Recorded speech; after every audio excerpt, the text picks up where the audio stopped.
Salut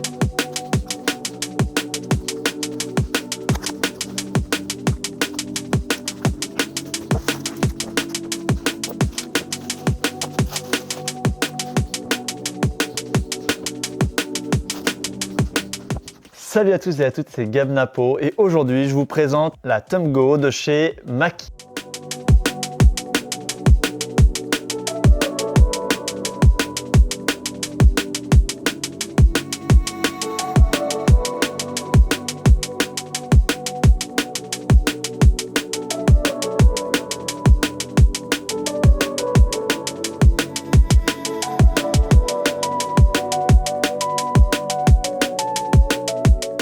Cette vidéo de présentation, donc elle a pour but de vous présenter cette enceinte, mais elle s'inscrit dans un projet qui est plus gros, qui va être toute une série de vidéos avec la Mackie Thumb Go, le nouveau caisson de basse sur batterie Mackie Thumb Sub Go, donc qui va avec cette enceinte, qui est un caisson de basse sur batterie. Et tout ça, en plus, eh bien, ça s'inscrit dans un projet de construction où l'idée, ça va être de faire quelque chose de mobile avec tous ces produits. Et donc, j'ai vraiment hâte de travailler là-dessus. Ça va sortir au fil des mois sur l'année. Cette vidéo, elle est en collaboration avec Mackie. C'est des enceintes que vous pourrez retrouver chez tous les distributeurs, mais notamment sur le site Woodbrass. Elle est vachement plus petite que ce que je pensais, mais j'aime bien son format.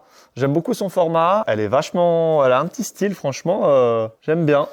J'aime bien son petit style, on va essayer tout ça. Elle a un vrai look d'enceinte active pro et c'est ce à quoi elle se dirige. Pour un petit tour rapidement du propriétaire, donc vous avez une poignée sur la partie supérieure là, pour la porter facilement. Vous avez la possibilité de la poser comme ça pour vous faire, soit pour l'avoir en retour, soit pour la mettre au sol comme retour musicien ou pour sonoriser justement si vous jouez dans la rue ou devant des gens, enfin bref, pour la poser au sol quoi, classique. Ensuite, vous avez une petite espace table de mixage, donc plusieurs voice modes. Donc vous avez un mode musique, un mode speech, un mode mon, je sais pas ce que ça veut dire, et un mode sub. Donc ça c'est sur le canal 1, vous avez donc la gestion du canal, vous pouvez choisir si c'est en line ou mic. Deux entrées combo jack, XLR évidemment. Ensuite vous pouvez les appareiller entre elles, vous pouvez les linker en Bluetooth classique. Vous pouvez configurer plusieurs modes. Outdoor mode, music ducking, feedback eliminator, front LED. Il y a pas mal de petits réglages dessus, franchement, c'est assez complet. Overload, batterie, il y a encore pas mal de choses que je ne sais pas. Et through, c'est pour linker avec une autre enceinte. Le volume principal, canal 1, canal 2. Donc, il y a une mini table de mixage de canaux avec une possibilité de linker le son en XLR. Et ben, on va allumer tout ça pour voir le... Derrière, vous retrouvez la prise pour charger, pour recharger la batterie et le bouton pour l'allumer. Donc, moi, j'allume l'enceinte. Donc, quand on l'allume, il y a directement la petite LED là qui s'affiche en bas et moi, j'ai un bouton qui dit front LED. Si j'appuie dessus, ça l'éteint. Voilà, donc pour avoir la possibilité d'éteindre cette petite lumière. Si vous avez besoin de savoir qu'elle est allumée, c'est un bon indicateur. Si vous préférez que justement il n'y ait pas de visuel parce que vous êtes dans le noir ou autre, vous pouvez l'éteindre. Ok, on est sur le mode musique. Écoutez, la première impression et prise en main est très bonne. Je trouve le produit assez complet. On sent qu'il est pensé pour une utilisation professionnelle, soit pour des artistes, je pense notamment aux artistes de rue qui vont jouer dans la rue ou qui ont besoin de se déplacer avec une enceinte assez compacte. Franchement, là, on est clairement sur le cas. J'ai pas encore pu tester ce qu'elle vaut en audio et en puissance, mais clairement, l'enceinte, elle est compacte. Avec sa petite table de mixage, c'est super pratique. Il y a plein de modes, que ce soit pour du discours, que ce soit pour de la musique. Il y a tous les petits plans là. En gros, si vous faites dans les voicing modes, vous switchez entre 4 modes, donc musique, speech, mon et sub. Et en fait, vous avez les petits dessins des courbes et de la réponse en fréquence que ça applique lorsque vous êtes dans les modes. C'est super pratique parce que vous n'avez pas besoin de vous en rappeler ou de chercher dans la notice d'utilisation. C'est directement rappelé sur l'enceinte. Pareil pour l'indicateur de la batterie. Il y a marqué si la batterie est verte, tout va bien, supérieur à 20%. Si la batterie est jaune, getting sleepy, donc il va falloir commencer à pas tarder à s'en occuper. Red, il y a besoin de la charger. Et off, donc s'il n'y a pas de lumière, ça veut dire qu'il n'y a plus de batterie. Donc au moins, vous avez toujours un rappel. Vous n'avez pas besoin de vous remémorer tout ce qu'il faut savoir. c'est toujours indiqué dessus. Et ça, je trouve que c'est hyper pertinent. J'ai pas souvent vu ça sur les produits détaillés à ce point-là. Donc ça déjà, alors que je l'ai même pas encore utilisé en termes de sonorité, je trouve déjà qu'elle a une super interface. Et ça, j'avoue, c'est vraiment cool. Donc on est sur une enceinte batterie avec une enceinte 8 pouces. Donc d'abord, concernant la face arrière, qu'est-ce que j'ai comme info? Donc tout à l'heure, je vous ai bien montré l'embase d'alimentation et l'interrupteur. Ok, donc je connaissais pas le Music Ducking. Music Ducking, c'est en gros quand vous, typiquement, vous avez un discours à faire et il y a un fond musical. En fait, vous avez le fond musical qui est là. Et au moment où vous prenez la parole sur, donc on va dire fond musical sur le canal 1, au moment où vous prenez la parole sur le canal 2 avec un micro, ça va baisser le volume du canal 1. C'est ça le Music Ducking. Donc ça, je découvre ça, j'ai encore jamais essayé, donc ça va être un truc à tester sur l'enceinte. Ça a l'air assez chouette. Feedback Eliminator repère et élimine les fréquences à l'origine du Larsen pour obtenir un niveau maximum. Et ben ça, si ça marche bien, je demande à voir, parce que pour tout ce qui va être discours au cocktail ou en cérémonie laïque, ça peut vraiment être excellent. Donc franchement, là-dessus, hâte d'écouter ça. Donc la sortie through, c'est ce qui va permettre de se connecter au subwoofer notamment. Ok, donc globalement, j'avais à peu près tout bon. Au niveau de la réponse en fréquence, donc on est sur une batterie 8 pouces. On est sur une enceinte batterie dont le diamètre du haut-parleur principal fait 8 pouces. Donc forcément, on n'a pas forcément une réponse en fréquence qui va très bas. Là, ils annoncent une réponse en fréquence jusqu'à 50 Hz, 20 kHz dans les aigus. Un SPL max, donc un niveau de pression acoustique maximum de 115 décibels. On est annoncé à 200 watts crête, attention, pas RMS. Est-ce que j'ai du RMS? J'ai pas l'impression. Globalement, c'est 175 watts sur le woofer et 25 watts sur le tweeter. L'enceinte pèse 8 kg, donc c'est assez léger, mais c'est assez cohérent par rapport à sa taille, donc ça c'est cool. Avant de passer à la partie test sonore, je voudrais vous présenter les accessoires que j'ai reçus avec, étant donné qu'il y a une batterie donc interchangeable et une housse qui permet de la transporter. Donc je vous montre ça. Donc on va d'abord regarder la batterie. Donc concernant la batterie, elle doit se retirer juste en dessous, je pense. C'est ça. Donc il faut quand même un tournevis cruciforme pour pouvoir la retirer. Mais quoique, mon doigt semble suffire. Ouais, cruciforme, le doigt suffit. Donc en fait, hop, et là, vous pouvez facilement retirer l'enceinte. Donc ça se change vraiment très simplement. Et donc, il faut savoir que on a donc une batterie de secours, donc c'est la même que celle-ci. Hop, pour l'instant, j'ai pas encore eu l'info sur l'estimation de la batterie, mais ce qui est sûr, c'est qu'au moins, je peux la prolonger avec ça. C'est dans quel sens? C'est dans ce sens-là. Au moins, quel que soit son autonomie, ce qui est sûr, c'est que je peux acheter une batterie pour doubler son autonomie et surtout changer hyper facilement. Qu'est-ce que j'ai ici? J'ai des petits embouts en plus. Ah, c'est pour le chargeur. Ok, c'est pour charger la batterie séparément. Ok, donc ça c'est super. Franchement, ça c'est trop bien parce que pouvoir avoir comme ça des batteries interchangeables sur des enceintes professionnelles, parce que pour l'instant, je connaissais ça sur la marque Soundbox par exemple, mais c'est vrai que sur les enceintes professionnelles, c'est quand même vachement bien d'avoir le côté le côté permutation de hop. Étant donné que le côté tournevis, j'arrive à le faire avec mon doigt. Donc c'est relativement facile à débloquer. Ok, donc ça c'est super intéressant. Je suis super content de ce petit point. Vraiment, ça c'est un gros point fort parce que pour tout ce qui est prestations, bosser avec des systèmes sur batterie, c'est toujours un peu flippant. On se dit toujours, si ma batterie elle meurt ou je ne sais quoi, on se sent toujours hyper démuni. Et il y a beaucoup de prestataires qui font le choix du coup de tirer des rallonges pour être sûr qu'il n'y ait pas de problème. Du coup, en fait, le fait d'avoir des batteries de secours, c'est quand même une méga solution à ça. C'est-à-dire qu'on a la batterie principale et si la batterie principale venait à lâcher, ce qui est quand même un cas extrêmement rare, mais ça permet d'avoir une solution hyper remplaçable. Et bon, le risque que l'enceinte meure est très faible, tout comme une enceinte filaire finalement. Elle a le même risque de mourir, à savoir faible. Et donc maintenant, on va mettre ça dans une petite housse de transport. Et ça, c'est vachement bien également. Donc la référence de la housse, c'est la Sump Go Carry Bag. Je sais pas pour vous, mais je trouve que nous les Français, le mot Sump, C-H-U-M-P, il est dur à prononcer. Je sais pas si on dit Thump, je sais pas. Bref, donc Sump Go Carry Bag. Et après, quand il y a le mot sub en plus, c'est un truc. Ah, elle est très très belle la housse. Ah ouais. Ah franchement, elle est quali, hein. C'est hyper bien rembourré. Ah franchement là-dessus, c'est hyper quali. Donc là, je fous l'enceinte. J'imagine que je la fous comme ça. Hop, j'aurais envie de la mettre comme ça. Je sais pas si j'ai fait le bon choix. J'aurais envie de faire comme ça, moi. Hop, et après, on visse. On visse. On visse pas, mais on passe la fermeture éclair. Hop.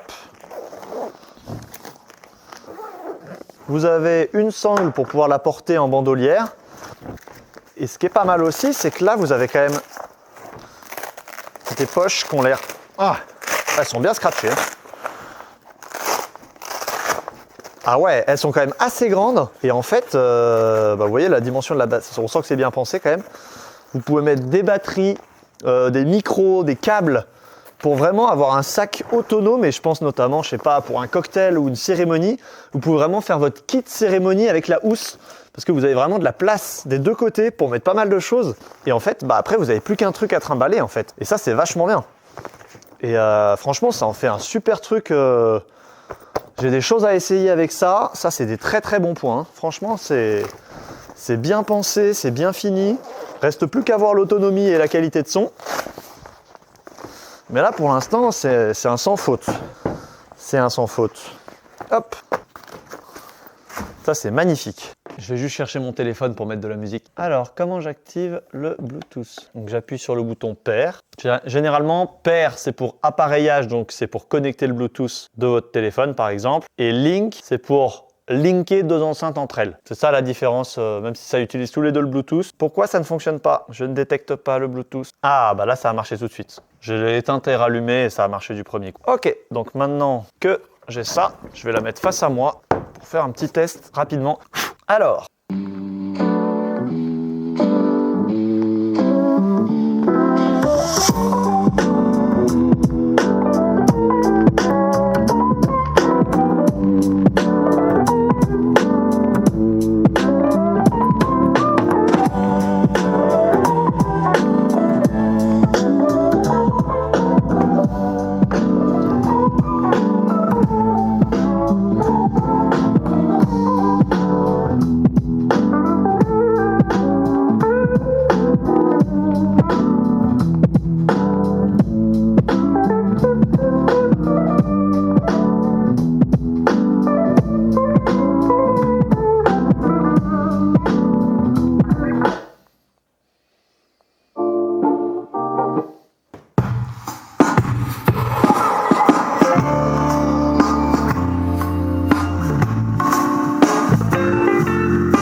c'est beau ça.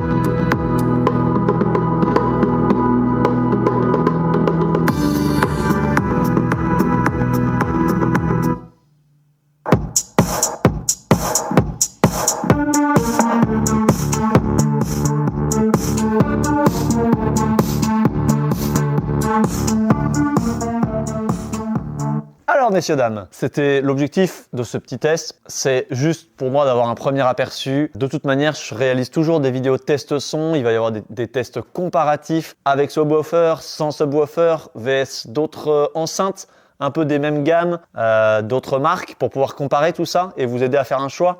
Donc ça arrive. Ce sera juste dans d'autres vidéos parce que Je préfère décomposer, je trouve ça plus lisible. Donc là, c'était vraiment pour faire un premier aperçu, très honnêtement. Et j'aime beaucoup la qualité de son, mais surtout, aujourd'hui, la qualité de son, j'ai envie de dire, elle est bonne quasiment sur toutes les enceintes. C'est surtout la signature sonore que je trouve très belle. La signature par défaut, c'est-à-dire que c'est, pour le coup, là, on n'a pas d'équaliseur à régler. Il n'y a pas d'application sur laquelle on peut faire des modifications pour régler l'équaliseur. Par contre, je trouve la signature par défaut extrêmement bonne. C'est hyper plaisant à écouter et ça, j'avoue, ça fait une grosse diff. Pour descendre seulement à 50 Hz, eh ben, je trouve que ça a une jolie rondeur dans les basses de ce que j'ai pu écouter là en quelques minutes. Vraiment, je trouve ça rend très très bien. Après, pour moi, voilà. En fait, c'est pas une enceinte très puissante et ça, faut pas l'oublier. C'est une enceinte qui, pour moi, sa volonté première, c'est pouvoir mettre des fonds musicaux, soit pour des gens qui bossent seuls et qui, typiquement, je pense, ils le mettent souvent en avant dans les promotions pour ce genre de produit. Mais ceux qui font de la musique dans la rue, ce genre de choses, c'est ce genre de produit qui est hyper bien pour eux. Mais sinon, pour une application plus professionnelle, typiquement en mariage, par exemple, en fait, pour tout ce qui va être discours en cocktail et tout ce genre de choses, c'est hyper bien, ou pour en cérémonie aussi. Alors en cérémonie, ça va peut-être un peu manquer de punch si on veut mettre un peu de musique un peu punchy, mais c'est là que le caisson de basse, lui, il va venir étoffer ça. Donc ça peut être vraiment très intéressant. Donc ça, c'est vraiment un truc qui m'impressionne beaucoup. Je pense vraiment que c'est vraiment une très bonne enceinte pour l'audio, pour les discours, pour des fonds de musique type cocktail, pour un bar à vinyle, pour un truc comme ça. Et finalement, le cocktail, souvent, on est un peu à l'extérieur, on est un peu, on aimerait se passer de câbles. Et les enceintes batterie là-dessus, c'est là qu'elles font super bien le taf. Et franchement, voilà, j'ai juste pas son autonomie. Je vais essayer de voir si je peux la trouver en ligne. Je vais aller voir directement sur Woodbrass. Donc cette enceinte, elle est affichée au prix de 369 €. Ce qui, en vrai, c'est assez peu cher, je trouve, pour ce qu'elle offre et ce qu'elle va permettre de faire en prestation. Bon, ils ont mis autonomie jusqu'à 12 heures, mais on sait très bien que ça tient, c'est jusqu'à 12 heures, mais à quel volume en fait, c'est ça la vraie question. Donc écoutez, je ferai des tests de mon côté pour vous donner des retours sur l'autonomie réelle. Mais en tout cas, bon, si c'est jusqu'à 12 heures, ça veut dire que à haut volume, on a au moins, je pense, 3 ou 4 heures, ce qui est déjà en fait assez suffisant pour la plupart des prestations. Si en plus, on utilise une batterie de rechange, ça nous permet de pouvoir avoir encore plus d'autonomie, donc ça peut être vraiment très intéressant. Et donc, moi, ce qui me fascine le plus, c'est à quel point c'est pratique d'avoir un produit comme ça, et surtout à ce prix-là, parce qu'à 369 €, franchement, je trouve ça hyper intéressant d'avoir un produit aussi polyvalent et complet pour tout ce qui va être discours, le fait que ce soit sur batterie, c'est hyper simple à installer, rapide à mettre en œuvre, et ça c'est trop cool en fait. Tout ce qui est batterie, vous connaissez mon avis sur le sujet des batteries, mais pour moi c'est vraiment l'avenir dans l'événementiel mobile, et ça va aller que en s'améliorant pour tous les produits, les lumières, la sono. On va aller vers du plus en plus sans fil, avec de moins en moins de problèmes de sans fil, soit liés aux batteries, soit liés aux interférences. Ça va caler en s'améliorant. Et là, avoir un produit à ce prix-là qui permet de répondre à ce besoin-là, je trouve que c'est un super investissement parce que voilà, pour moins de 400 €, avoir la résolution de tous les cocktails qui vont être en sans fil, franchement, c'est un gros game changer. Pour peu qu'on utilise un micro qui soit aussi sur batterie, qu'on branche directement derrière et qu'il n'y a rien besoin d'autre, franchement, ça fonctionnera super bien. Et je ferai des tests micro, je ferai des tests son. Vous retrouverez dans quelques semaines toute une vidéo test approfondi de l'enceinte où je testerai les différentes fonctionnalités de micro, l'autonomie, test en conditions en extérieur, tout ça pour voir un peu sa puissance qu'elle est capable de donner. Et donc ce sera ça un peu ce qui nous attend, sans parler évidemment de tout le projet qu'il va y avoir avec les Mackie Sump Go, les Mackie Sump Sub Go et tout le projet construction on va dire une sorte de chariot mobile avec tout le matériel sur batterie pour faire un truc 100% déplaçable. Ça va être ça un petit peu l'objectif de ce projet. Ça va être trop chouette. Franchement, je suis hyper excité. Un grand merci à Mackie qui me soutient dans ce projet et qui m'a accompagné sur ce projet. Donc un grand merci à eux qui sont les partenaires de cette vidéo. Donc moi je suis vraiment super enjoué. Je découvre ce produit, je l'avais jamais essayé jusque-là. Donc là je suis vraiment très enjoué et voilà. Si vous avez des questions sur ces produits, sur s'il y a des choses que vous n'avez pas compris, que vous souhaiteriez savoir, n'hésitez pas à me les poser dans les commentaires parce que même si aujourd'hui j'ai peut-être pas la réponse, au fur et à mesure que vous poserez vos commentaires, Il y a plein de choses que j'aurais appris à connaître sur le produit. Donc, posez vos questions, j'y répondrai dès que possible. Et voilà, j'espère que cette vidéo vous a plu. Si c'est le cas, n'hésitez pas à la liker, à la partager. Moi, je vous dis à bientôt pour une prochaine vidéo. C'était Gab Napo et c'est une fin de tournage. Allez, ciao!